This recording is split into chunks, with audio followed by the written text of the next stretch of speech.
Contatos de terceiro grau. Nesse caso, os avistamentos de OVNIs incluem a presença de seres ou entidade associadas aos objetos. Isso pode envolver a observação de entidades extraterrestres próximas aos OVNIs.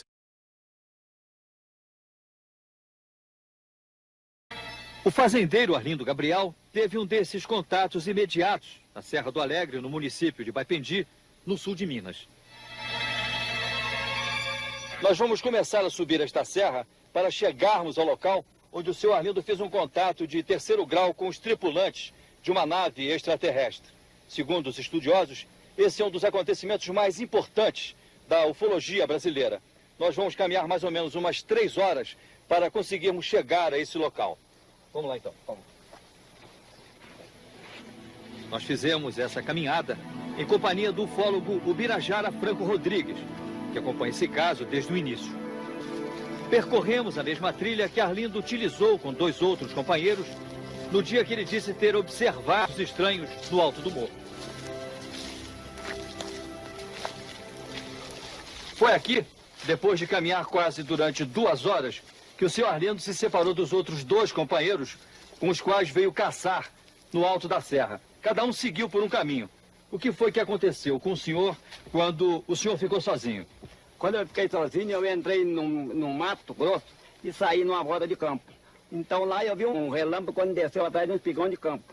Então eu fui lá para ver o que tinha nesse lugar. E o que o senhor viu? Aí eu vi um aparelho em forma de poste dessa largura. Tinham 2 bracinhos dos 2 lados. E em cima também tinha uma bola grande. E essa bola estava acendendo vermelho e branco sem parar. Depois, o fazendeiro nos levou até o local onde ele disse ter visto e fotografado os objetos que pousaram a pouco mais de 200 metros de onde ele estava. Quando eu disse mais para baixo um pouquinho, desceu outro.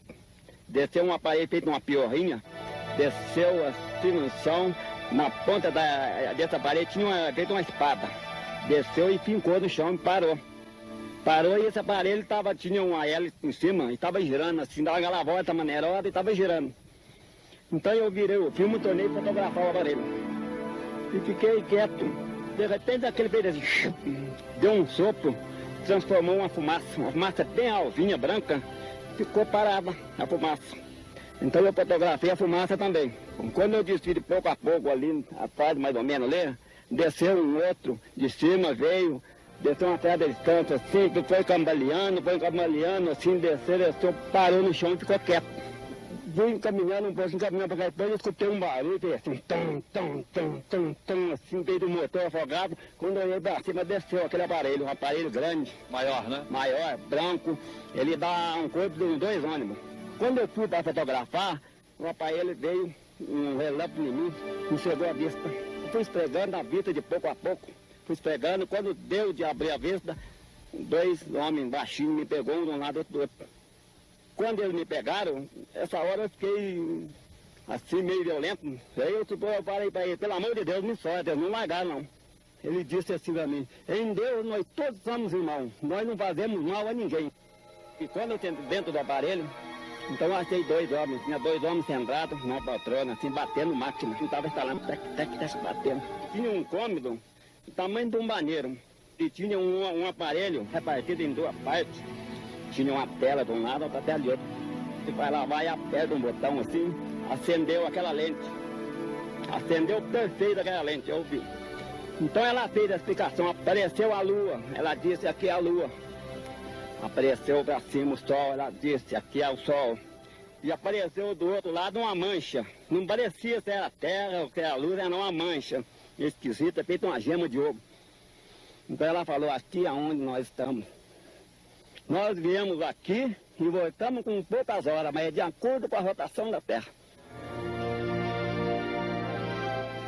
A nave sumiu, mas deixou algumas pegadas no chão. Essas marcas foram depois analisadas pelo grupo de pesquisadores, chefiados pelo ufólogo Ubirajara Rodrigues. Um dos moldes em gesso trata-se exatamente desta peça, que nós tiramos no local, que é uma disposição trapezoidal de 16 furos, e cujo teste de peso demonstrou que seria necessário um peso simultâneo de 2,5 toneladas para fazer as 3 marcas em tal profundidade tão simetricamente como ficaram na época. O Birajara guarda em casa uma outra lembrança desse contato. A máquina fotográfica que o fazendeiro usou para documentar o aparecimento dos objetos. Segundo ele, o mecanismo interno da máquina foi carbonizado pelo calor provocado pelo excesso de luz gerado pelo avistamento. Outra lembrança desse contato foi a sacola de pano do fazendeiro que teria sido levada cheia de mantimentos pelos extraterrestres. A sacola foi depois devolvida vazia, com caracteres não identificados estampados no pano. Vocês conseguiram traduzir ou tem-se uma ideia do significado dessas inscrições que apareceram impressas nesse embornal? Em termos de tradução, nós não temos nada.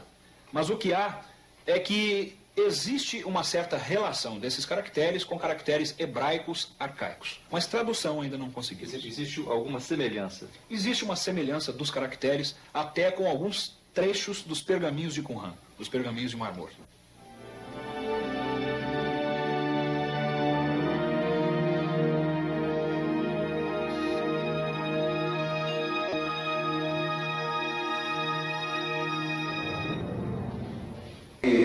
Realmente é um caso importantíssimo pela quantidade de indícios físicos que foram deixados. Nós podemos fazer aqui uma tomada de algumas, vamos dizer assim, alguns pontos encontrados durante a pesquisa. Por exemplo, o molde da sapata do UFO. Um molde feito em gesso, inclusive com a grama original que estava presente no... Dá para ver a consistência da sapata, do suposto UFO. Ali, Alexandre, a fotografia da sapata no local original onde ocorreu.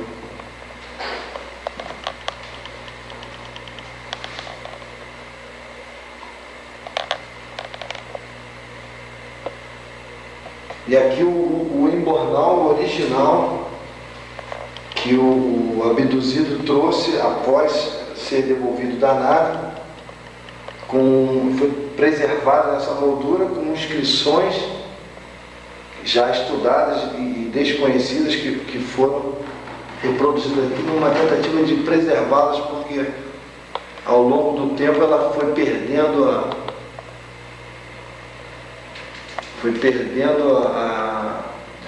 a nitidez, ela foi se desfazendo no próprio tecido do embornal e aí foi feita uma reprodução em xerox para tentar preservá-la no original. Isso aqui é uma referência de grande importância, não só para o caso, mas da ufologia de uma maneira geral. E aqui a parte interna da máquina fotográfica que a testemunha utilizou para tentar fotografar o objeto, que foi calcinada, esse é o termo exato? Provavelmente. Deve ter sofrido um efeito tipo micro-ondas. Reação química em virtude de algum tipo de radiação. É o que parece, Justamente. Então, esse é um material histórico, vamos dizer assim, na ufologia brasileira, de um caso muito bem documentado pelo Birajara aqui na região de Baipendi. Quer mostrar mais alguma coisa ali? Além desses dois casos, tem algum outro caso, por exemplo, que você tenha investigado, mas que não tenha ido para a mídia, que você considere também de grande importância, mas que não tenha sido divulgado com tanta publicidade como foram esses? Bom, todos os casos de ufologia envolvem um complexo enredo, principalmente se tratando de uma região. Nós teríamos que achar um modo, e isso ainda não foi encontrado, de processar todos esses dados para ver o que há de comum por trás disso. Nós podemos notar que há de comum uma série de detalhes de depoimentos que, inclusive, às vezes, incidem sobre questões que a ufologia nunca divulgou. Em 1997, eu iniciei a pesquisa de um caso na região de Três Pontas, à beira das Águas de Furnas, envolvendo uma testemunha cujo apelido é Tonho. Eu estou pesquisando esse caso desde 1997. Provavelmente, ou melhor dizendo, possivelmente, essa testemunha tenha sido sequestrada, como se usa na terminologia ufológica, por duas vezes. Eu, por exemplo, nunca deparei com um fenômeno assim. Eu não havia tido em mãos ainda nenhum caso onde o sujeito havia tido a chamada abdução repetida, não é isso? E, ao que tudo indica, nesse caso, tem nuances de abdução repetida. Claro, eu estou dizendo que tem nuances porque é em virtude do que se classifica na bibliografia ufológica, né? Nos registros da ufologia. Não quer dizer que eu esteja afirmando já que esse caso tenha sido de uma realidade objetiva, mas pode ser que sim. É um caso bastante complexo, extremamente curioso. Aconteceu numa região importante para nós que pesquisamos ufologia, mas eu, ao mesmo tempo que estou deparando com esse caso, que é inédito para mim, porque é repetitiva essa abdução, eu estou também utilizando esse caso como uma espécie de laboratório, como eu disse antes, de me acostumar a ter em mãos pela primeira vez um caso ainda não divulgado, para ver como é que se comporta uma testemunha e como é que se comporta o próprio caso aos olhos dos pesquisadores, enquanto este caso não sofrer a influência da própria ufologia e nem da imprensa. Então eu estou preservando esse caso, ele é extremamente complexo e importante. Pela segunda vez é um caso em que nós estamos submetendo essa testemunha à regressão de memória por hipnose, apenas numa tentativa de tirar dela algo de mais sincero, né? Porque a hipnose regressiva realmente não prova uma realidade objetiva, longe disso. Então, ele está sendo extremamente importante para mim por causa desses dois aspectos, mas principalmente em virtude desse segundo, né? Para ver o que acontece com o caso ufológico, sem que ele participe rapidamente de uma comoção muito grande pela imprensa e pelos próprios meios da ufologia. Pelo que eu entendi, você não quer dar uma notoriedade prematura ao caso. Perfeitamente, eu acho que eu deveria ter sido tão objetivo quanto você foi, você definiu tudo. Exato, é isso. Uma pergunta que, baseada no que você acabou de esclarecer, uma pergunta que nós nos fazemos o tempo todo. Cada vez que a gente entrevista alguma pessoa, aqui na região nós entrevistamos várias pessoas, mesmo não conseguindo filmar todas as entrevistas, né? Muitas não autorizam. A gente nota que existem características bem peculiares, que, como você disse, são características comuns aos fatos, né? Eu posso até citar uma.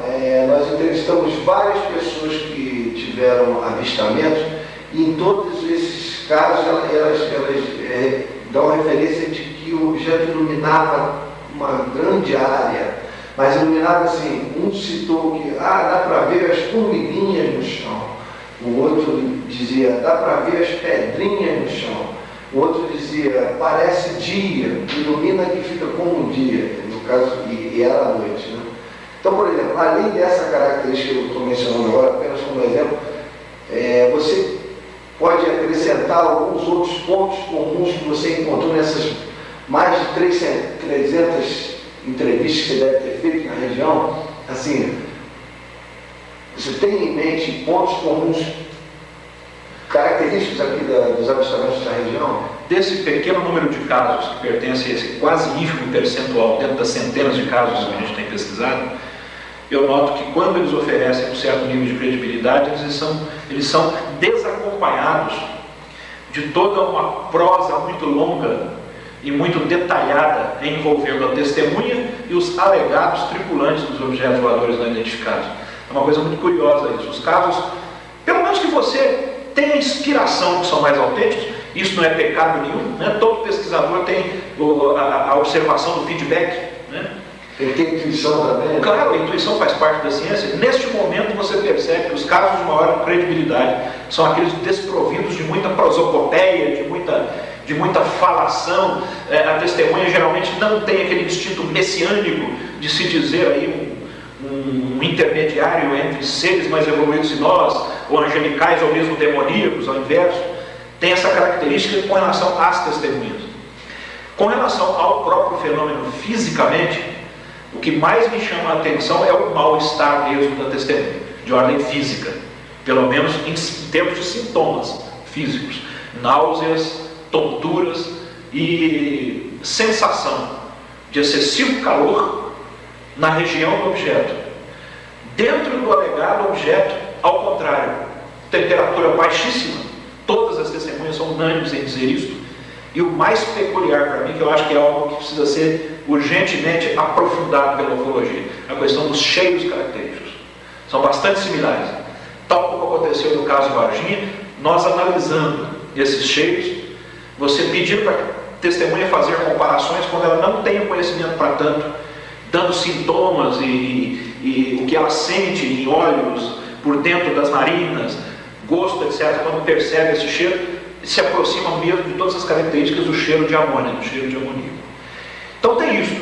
Aproveitando esse fantástico esse detalhamento seu, eu não tinha prestado atenção em referências anteriores, mas me chamou muita atenção aqui na região algumas referências que a gente teve, inclusive, dos depoimentos do Faleiro, efeitos nos olhos, pessoas que ficam dias e dias... Uma ardência nos olhos. E ardência, teve uma testemunha que referiu que nunca mais teve um olho normal. Funcionava bem mais à vista. Isso você também encontrou? Esses efeitos? Algumas vezes sim. No caso de Baipendi, por exemplo, nós temos até um atestado médico nos atestando mesmo uma aparente conjuntivite da testemunha. Geralmente, esses casos, parece que a testemunha tem uma conjuntivite súbita, muito semelhante à conjuntivite virótica.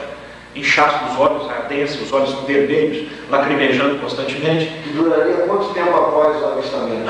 Mais ou menos de 15 a 20 dias. É o que a gente tem observado. Interessantíssimo. Agora, e sobre, não podemos deixar de falar, como ia Homer no meu papo, e sobre o caso Varginha? Hoje, passados 8 anos, né? Vamos fazer o aniversário aí, 8 anos, caso Varginha, né? Dia 20 de fevereiro? Janeiro? 20 de janeiro. O que você teria a acrescentar ou o que você diria, por exemplo, hoje, passado todo esse tempo, o que você acha, assim, que percentual de informações a gente realmente tem após esses anos todos? Se é menos do que você imaginava na época, ou se é mais do que você imaginava na época? Depende. Com relação à divulgação pública, em primeiro lugar. Tudo aquilo que foi divulgado pelos pesquisadores é aquilo que os pesquisadores sabem. Não há nada de mais nem de menos. É muito comum a gente encontrar pessoas que, eu diria, bastante fascinadas pelo assunto, costumam dizer: vocês sabem mais, ainda não divulgaram porque não podem, ou porque não acham conveniente, porque ainda não tem prova. Não, absolutamente. Eu estou falando agora com relação apenas à minha pessoa. Não há nada que não tenha sido divulgado, de maneira alguma. Com relação à própria pesquisa ufológica em si, o que nós sabemos, ao próprio caso, é que aquilo que eu sempre disse desde lá, e não me constrange a repetir, é um grande contexto, bastante complexo, uma história fartíssima, da qual nós sabemos apenas alguns fatos, não sabemos de todos. Isso sim é uma realidade. Essa é a sensação que temos. Até porque o que sabemos, esses pontos ainda carecem de elos de ligação. E nós não os temos ainda. Porque os senhores dois, como pesquisadores, Alexandre e Arthur, estiveram aqui conosco durante várias vezes. Considero, claro, que os senhores dois participam como pesquisadores do caso, isso não resta a menor dúvida. Os senhores são pesquisadores do caso Varginha também, porque foram daqueles 47 ufólogos que nos ajudaram, e nos ajudaram até mais, porque estiveram aqui mais vezes, alguns tiveram uma ou duas apenas, para ver alguns aspectos. Os senhores sabem que o caso Varginha implicou numa série de eventos que nós tivemos condições de saber em virtude, através de algumas testemunhas conhecidas, civis, e outras testemunhas não conhecidas do público, mas conhecidas apenas dos pesquisadores, que mantêm a identidade dessas testemunhas em sigilo por razões óbvias. É como disse um colega, o Luiz Petri, que fez o prefácio do meu livro, no caso Varginha: o pesquisador que se preze, o investigador que tem um mínimo de dignidade, é aquele que sabe preservar a identidade das suas testemunhas, principalmente quando elas exigem esse sigilo e que se mantenham longe de todo o burburinho da imprensa. Então os senhores sabem que essas testemunhas são participativas de eventos, de momentos importantíssimos do caso, mas mesmo elas não sabem de tudo que ocorreu, porque obedeciam ordens, estavam sendo designadas para participar de alguns momentos, de algumas operações. Isso então como nós temos contato com essas testemunhas, faz com que nós não saibamos de tudo, não é isso? Só para efeito didático, para o público que terá acesso a essa informação, que tipo de... Você daria percentualmente, você classificaria que hoje, em todo caso, nós conseguimos que percentual de informação? Se é menos do que você imaginava na época, é mais, você daria número? Sim, isso eu não me constrange de dizer. Se eu entendi bem a sua pergunta, o que nós sabemos hoje é bem menos do que deveríamos saber. Bem menos. Isso eu tenho certeza absoluta. Do que pensávamos que sabíamos, né? Do que pensávamos que sabíamos. Não resta a menor dúvida sobre isso. Percentualmente, se você pudesse dar um número... Eu acho que nós sabemos de cerca de 30% a 40% no máximo do que aconteceu. Apenas no exercício de imaginação. Só para efeito didático, né? As pessoas poderem... Sem dúvida. Eu queria agradecer essa aula de ufologia aqui em poucos minutos. E é uma honra para nós ter o depoimento do Birajara, né, como amigo e como pesquisador tão importante da ufologia nacional. Você gostaria de acrescentar alguma coisa relacionada ao tipo de trabalho que a gente pode fazer hoje para, vamos dizer assim, melhorar o nível da informação e a credibilidade da informação na ufologia? A primeira coisa que se deve fazer não é realmente ficarmos apenas na condição de ufófilos, ou seja, apenas entendendo o assunto através de referenciais teóricos ou bibliográficos. Não apenas isso, mas é extremamente importante a pesquisa de campo, a pesquisa em loco. É como se usássemos o meio rural, as cidades, as pessoas como um laboratório para nós, porque esse lado empírico é extremamente importante, não há como. Aliás, eu sou daqueles que, como Kant e tantos outros, pregavam que a teoria não pode viver sem a prática.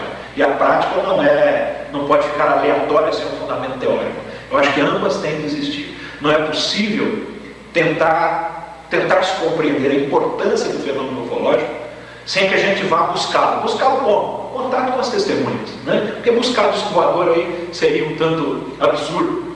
Mas buscarmos as testemunhas, os locais de eventos, fazermos toda uma investigação que nos for possível, que nos estiver à altura, mas colhendo material em loco. Só assim nós podemos perceber quanto é complexo isso tudo, para que nós não arrisquemos a ficar dando opiniões aleatórias, infundadas, nem contra, nem a favor de certos casos, nem contra, nem a favor do próprio fenômeno ufológico. Toda pesquisa que tem um cunho científico, porque a ufologia não é ciência, está longe disso. Toda pesquisa que quer, pelo menos, ter um cheiro de ciência, precisa pensar nisso. Ela precisa ser gradativa, calma, tranquila. Nós não podemos nos desesperar. Eu estudo a ufologia há 2 anos, nunca vi um disco voador, eu não tenho um caso concreto em mãos, já me considero como uma investigação completa em absoluto. Isso não é possível. É muito comum, inclusive, conhecermos ufólogos da antiga, não estou citando ninguém, estou falando em geral, que pesquisam ufologia há 50, 60 anos. E por não terem conseguido presenciar um fenômeno como gostariam de presenciar, quem não gostaria? Eu também, por que não? Né? Sem constrangimento. Partem, em virtude da sua perplexidade, do seu desespero, para hipóteses absurdas, fantasistas, sobrenaturais, afastadas completamente da razão. Não é isso? Ou outros que fazem exatamente o contrário. Eu cheguei, depois de muita pesquisa, à conclusão de que isso tudo é uma bobagem. Mas bobagem como? Tudo aquilo que a gente faz de ordem intelectual, cultural, e a ufologia está embutida nisso, por que não? Tem um extremo valor. Mas, para isso, nenhum de nós é sábio e conhecedor o suficiente para se dizer aí uma pessoa absolutamente credenciada. Por exemplo, este é o meu caso, de maneira alguma. Mas é importantíssimo o estudo. E estudo de quê? O estudo de questões esotéricas, ocultistas, o estudo de coisas sobrenaturais, envolvendo fenômenos estranhos, dentre eles a ufologia? Não. O estudo das ciências estabelecidas. E principalmente da filosofia. O que é filosofia? É falar bonito e fazer poesia? Não, de forma alguma. É a filosofia que ensina as ciências a pensar com racionalidade. É a filosofia que deu à ciência os métodos de pensamento e de raciocínio. E isso tem regras, Essas regras são universais. Sobre que áreas nós devemos nos informar para fazer um estudo ufológico? As mesmas áreas que os acadêmicos têm. Porque só assim, inclusive, nós conseguiremos dar credibilidade ao fenômeno, aos olhos dos meios acadêmicos, das Forças Armadas e dos governos. Só assim nós poderemos dar credibilidade à própria ufologia. Muito obrigado em nome do nosso grupo, que é a feira do nosso trabalho. Muito obrigado, galera. Fotografia feita, acredito que cerca de 1 ou 2 meses após o evento. Nós voltamos ao local várias vezes, né, para sucessivos interrogatórios com a testemunha, e é muito comum que em casos assim, pesquisadores, tanto do Brasil como do exterior, venham tentar confirmar as investigações de quem começou, foi o meu caso. Esse foi o momento que estava presente aqui a professora Irene Grande, na época, 1979. 2 pesquisadoras da África do Sul, uma está aqui, a outra está aqui, se não me engano. Aqui sou eu, por incrível que pareça. E quem tirou essa fotografia foi o Bob Pratt, americano. Qual o nome dessa pesquisadora da época? Sim, essa é a Cynthia Dilbidus, que mora em Petrópolis, né? Reside em Petrópolis. Americana e mora no Brasil, radicada no Brasil. E aqui o Imbornal. Aqui é o momento em que a peça foi encontrada lá no local. Quase questão de uma semana depois do evento. Em loco. Em loco. No momento nós pedimos para que os presentes segurassem para que registrássemos o instante. Aqui uma foto do Imbornal, uma foto bastante nítida da época, né? Queria te pedir que fizesse um close agora, Alexandre, das fotos tiradas na hora, no local, das sapatas. Foram quantas sapatas encontradas? Foram 3 marcas, 2 simétricas assim, a outra estava um buraco de fora. Quer dizer, essas 2 estavam mais preservadas e tinha uma terceira que estava... Realmente são referências importantíssimas do caso Baipendi, 1979, né? 79, maio de 79.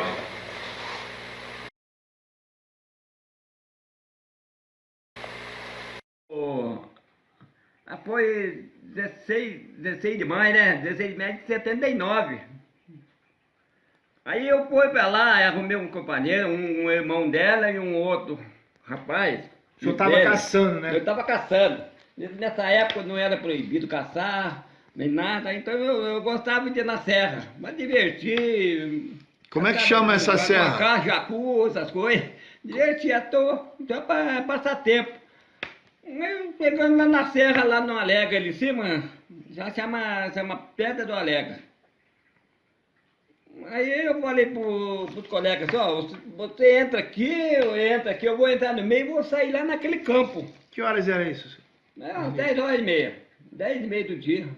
Ah, foi de dia. Foi de dia, de manhã. Se fosse de noite, a gente não confirmava nada de noite, mas foi de dia. Aí eu entrei no mato, fui embora, saí num campo. Saí no campo. Quando eu saí no campo, eu vi que desceu uma espécie de um relâmpago, um raio, desceu assim para lá. Um relâmpago desceu atrás do espigão do campo. E eu pensei comigo, não está formando em chuva, não está chovendo, não está nuviado, a nuvem é muito pouquinha. Aí eu deu na cabeça de ir lá ver. Aí eu fui no campo do tipo, quando eu cheguei embaixo assim, aí eu avistei na baixada, um espigão assim, eu avistei lá na baixada um negócio dessa altura, em forma de cruz. Tinha uma bola assim em cima, dava no chão acendendo vermelho e branco. Vermelho e branco, apagando e acendendo, apagando e acendendo. Fiquei admirado com aquilo. Aí eu tinha levado uma Kodak, a Kodak é minha fraca, não prestava. Eu levei a Kodak, já estava com o filme. Aí eu peguei, levei para ele fotografar, fotografei ela. Acabei de fotografar. O senhor tirou uma foto só? Tirei uma foto, uma só. Estava longe. Aí tirei uma foto. Aí atravessei assim, aí veio outro assim, veio descendo, bateu no chão. Eu vi que tinha uma ponta feita uma espada. Igualzinho uma piorra. uma piorrinha, uma hélice assim em cima. Estava girando um pouquinho, quando ele veio, bateu no chão. Ficou. Eu tornei virar o filme, tornei fotografar essa hora. Tornei fotografar. E de repente, aquele barulho, como coisa que um foguete saiu. Aquele barulhão assim, formou uma bucha de fumaça branca. Aquela tochada assim no chão, ficou paradinha. Não saiu não. Eu fiquei impressionante com aquilo, tornei fotografar.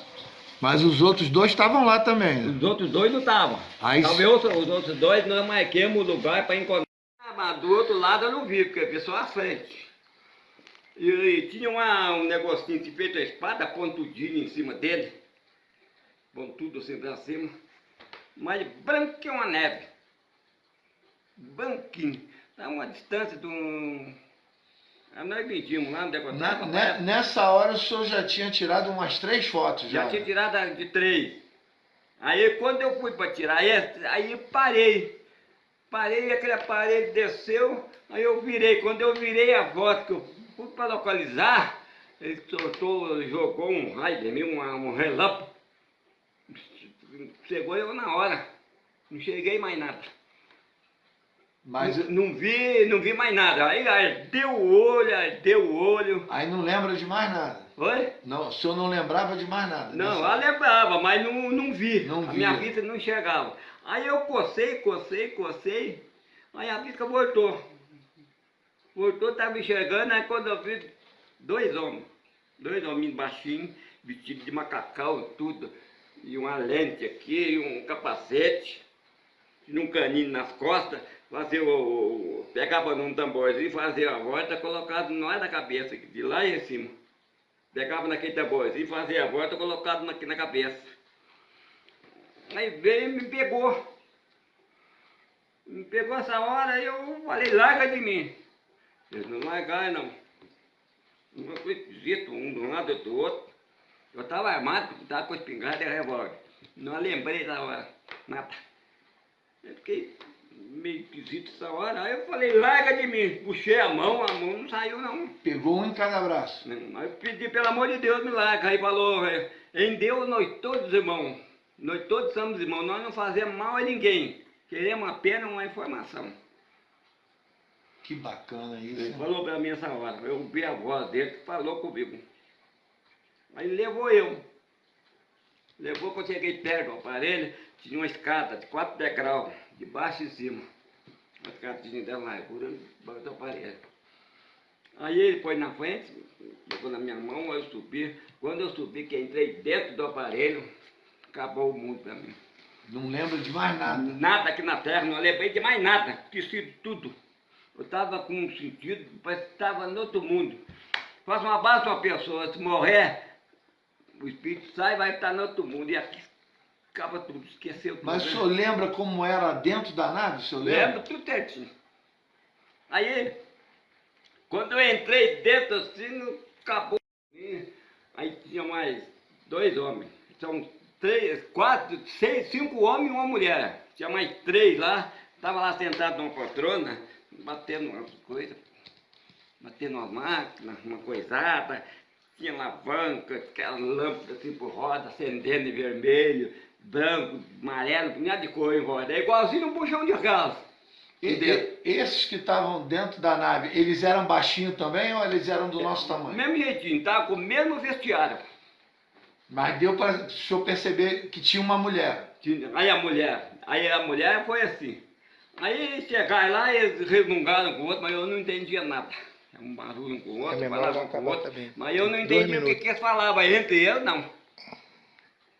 Entre eles, não. Aí perguntou para mim se não foi visto, se eu não dava notícia, se foi visto uma zurca em a bordo da terra. Uma o quê? Zurca. Zurca? Ela falou zurca, em a bordo da terra. Eles precisavam de achar esse aparelho o mais breve se pudesse. Ele estava na terra. Se entrasse em contato com a chuva, a região ia sofrer uma forte neve. Eu falei que não sabia. Não sabia nada. Aí aí saiu uma mulher de um corredor e veio. Uma mulher loira, cabelinho repartido, assim. Eu vi o rosto dela, pai, tudo fechadinho. Luva na mão, na Mas era baixa também, não era? Baixa. Baixa, mas eu vi o rosto dela, cabelo loiro, assim, fechado. Um negocinho no ouvido, assim, furadinho. Dos dois lados, furadinho. Passou uma mulher na minha frente, assim. Aí um deles pôs a mão nas minhas costas, e levou eu num corredor, saímos no outro cômodo. Um cômodo do tamanho de um banheiro, por aí. Aí tinha ela pegou uma varinha, uma pelotinha na ponta, um negocinho na ponta da varinha, não sei que vara que é. Aí apertou um botão lá, aperta aqui, tinha duas lentes, uma de um lado e a outra do outro, uma lente assim, ó. Parece que era um vidro, dois lados, um lado do outro, tinha botão, o tamanho de uma geladeira por aí. Aí apertou lá, acendeu um negócio lá, aí acendeu aquela tela. Acendeu aquela tela, apareceu umas coisas lá, apareceu o sol. Eu vi que era sol, apareceu o sol, ela falou que era sol, a lua, apareceu o globo nosso, ela falou que era o globo nosso onde nós estávamos. Aí apareceu de um lado uma mancha. Aí ele falou que lá que é onde eles estão.